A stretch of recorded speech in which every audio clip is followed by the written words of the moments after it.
The Local Show, sponsored by Victory in Motion, home of knee repair, not knee replacement, on News Radio 570 WSYR, on 106.9 FM, and live everywhere on the iHeartRadio app. The Local Show features in-depth conversation with business owners, employees, and influential business leaders throughout Central New York, exploring their successes, challenges, and reasons for doing business right here in our growing community. The Local Show is produced locally by Zoe Advertising. Now your hosts, Tom and Steve. We're back into it, and we're back at it. This is the Local Show, pre-holiday edition, the big holiday, which is Christmas just around the corner. You got shopping to do, Tom? You know, Kelly and I typically don't get anything for each other. Kelly's my wife, for those of you keeping up with things, and because, you know, we try and do stuff for the kids. And I feel a big butt coming. But I actually got inspired by a couple of things. I can't say what, because, you know, she might hear it. But I was like, wow, you know, she could really use this, and she really wants that. So I went and ordered them. They were an online type of purchase, and I did that, and I was kind of happy. I could say so absolutely anything about Judy. I could list the surprises, the list. It wouldn't matter, because she doesn't listen to Well, she's a smart woman. It's not the way she's like, you know what? She's, you know, she's not riveted. I should send her your greatest hits when I wasn't here. Oh, no. My greatest fumbles. That'd be awesome, man. Well, welcome back, Tom. Yeah. There is a show you should watch on, I think it's on Prime, Amazon Prime. And it's through the decades. It's either that or Netflix. But it's Christmas through the decades, and it starts in the 60s, and it picks the whole decade apart and what was popular and what was selling, and through the eyes of Christmas. What an awesome show. A lot of estrogen, or was it more? No, it's just all factual. It's all it's a documentary, you know. All right. But it goes through each decade, and it's amazing. Like the toys kids all the wanted, toys, yeah. They were dangerous. The Cabbage Patch Kid craze, you know, and it goes through. I actually find history interesting. So you'll love it. I really enjoyed watching that. Brought it all the way up to the 90s and 2000s. Oh, it's got to be a lot of fun to see how it changes. Yeah, it is. It's really cool. We've got a new person to the show. Let's not let him run away with his hair on fire. I always say that because, you know, Steve is one tall cup of something. Without hair. I did look up as you walked in. Allan Nolan is here with us. He's the owner of Nolan's Car Care. How are you, Allan? I'm very well, thank you. Appreciate you having me. Oh, no problem. Oh, Allan, are you a local guy? Did you go to high school here? Yeah, so I went to elementary school here. Okay. And moved to Rhode Island when I was in 6th grade. Oh, no kidding. And graduated high school there, came back here to go to school, and got pulled into corporate world pretty quickly. Okay. And rose to fame in the corporate executive world. And well, what'd you do? What were you doing? I was responsible for the U.S. For a lot of divisions within a German company at the time. Okay. And rose to a lot of international travel and anything to do travel. With auto at all? It was automotive based. Oh, we did a lot of floor planning and footprinting and trying to save money for companies like the one we're trying to start here locally. So, okay. Yeah. So and then eventually you opened your own place. And then eventually, decided, you know what, changing the headaches. Still a lot of headaches, but now they're my own headaches. Right. And what is Nolan's Car Care known for? Are you just general automotive repair? Or? So we are general automotive repair. We also are a dealership. We generally keep around 20 to 30 cars out front.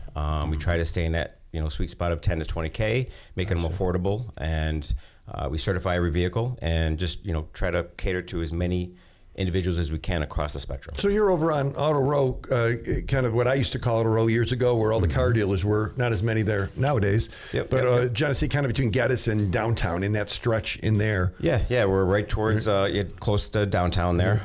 We have 11 bays, so we definitely. That's a lot of bays. Yeah, relatively big shop, and we have a great team there. We're family ran. My daughter works with me, and she runs the front, and she's, who we kidding? She runs the show. Yeah, right. She does a great job. Are you a mechanic yourself? Not by trade, but I definitely have learned a lot. Since you can dive in. You got to do what you got to do to keep things rolling, and right. So you're selling used cars. So I imagine if you've got 11 bays and you fix them, you want to make sure that the car going out isn't going to be back and create an issue. So because of that, you're not just there to sell them. There's got to be a depth of maybe integrity. I don't know if that's the right word. You got to. It's got to be right, or you're not going to sell it, because it's only going to come back, and you're going to end up having to carry that load, right? It's 100% integrity and transparency. We try to be very clear with the cars we sell and the cars we work on. We don't want them to come back because we don't do a lot of advertising. We're strictly word of mouth. We're mostly a fleet shop. We do a lot for the companies locally, both government. A lot of the parents at SU come to us, and some of the nursing outfits locally. So we pride ourselves to kind of get it done right the first time. That's pretty amazing. You don't sell any new cars then? It's no all new used. cars. No new cars. We're strictly used. How have things changed since COVID with the used car market? So it has definitely been a roller coaster ride. We've watched, so we deal with 7 different auctions from Pennsylvania up through New York, and then some national auctions that are online. And we've watched the car pricing market really fluctuate up and down depending on demand. And, as of right now, you can imagine trucks and all-wheel drives really go up. Right. So, since COVID, I have to say it's settled down a little bit. Meaning the price or the competition to buy it, or what? The price. So initially, used car market really, really skyrocketed because the demand for parts for the new cars was really hard to fill. Yeah. So, new cars were difficult to get complete. So used car market really went up, and it flooded the market a little bit. But I have to say it's settled down a bit. We're not having as much of a struggle getting cars, but it seemed like there was some gouging going on. It was like stuff that would normally be. So the struggle for me is I started right at the tail end of COVID. I see. Okay. Yep, I opened up at the tail end of it. Good crazy timing. me. Yeah, exactly right.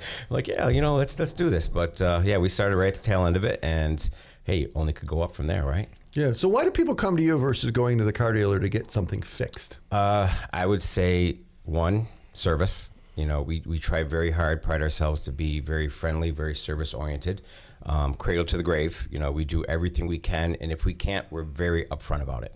There are things that we don't have the ability to service just because of proprietary type of parts of it. But we do really, really try really hard to make sure that the customer is very informed, and we use quality parts. We are an auto care, so our warranty transcends across the U.S. There are thousands of shops you can go to. God forbid, really? Especially with us doing so much with SU and the kids. They get the cars fixed with us. They can go to any shop that's an auto care locally in their markets. Any brands you don't fix? Well, let's see. Ferrari. There goes Steve. All right, I can't bring it over. over. So pretty much the foreign domestic, you'll deal with it. Yep, Toyota, Mazda, anything. Your standard imports, and then domestic for sure. How do you dispel the myth that people are getting ripped off if they buy a used car? How do you make it so that people feel comfortable that you're not a used car salesman? Though you're selling used cars. You do hear that a lot, whether it's just the industry, right? I mean, whether you're getting your car fixed or you're buying a car, you do hear that stigma for sure. So the best way we know to kind of get rid of that is we offer it, because we do have the shop. Come on inside. We'll put the car up. We'll let you look at it. We do everything we can to create confidence, and whether it's your car getting fixed or the car we're selling. Yeah, that's the best way we can be doing it. I'm imagining you get some repeat business and some referral stuff, because people don't like getting their car fixed. You go in, you're like, oh my gosh, right? No, they definitely do not. We're just now starting to work on our reviews, and it's really taken off a bit. And we do very much rely on the referral side of what we do, because that's well, I think that the general consumer feels like they bring their car in for one thing, they're going to get knocked down for 5 other things. Right. I got to hit the inspection. They're going to find something. Yeah. And they do. You're right. Yeah. Have you got a magic wand that makes that engine light go off? And I have not figured that one out. All right. Just checking. So Nolan's Car Care on Erie Boulevard, right there, West Genesee Street, going towards the city between Geddes and... Yep, 637 West Genesee Street. There we go. Yep. But if you need some service or you want to have a conversation about cars, here's your guy. Thanks for joining us today. No, I appreciate the invite and appreciate you having me. Thank you.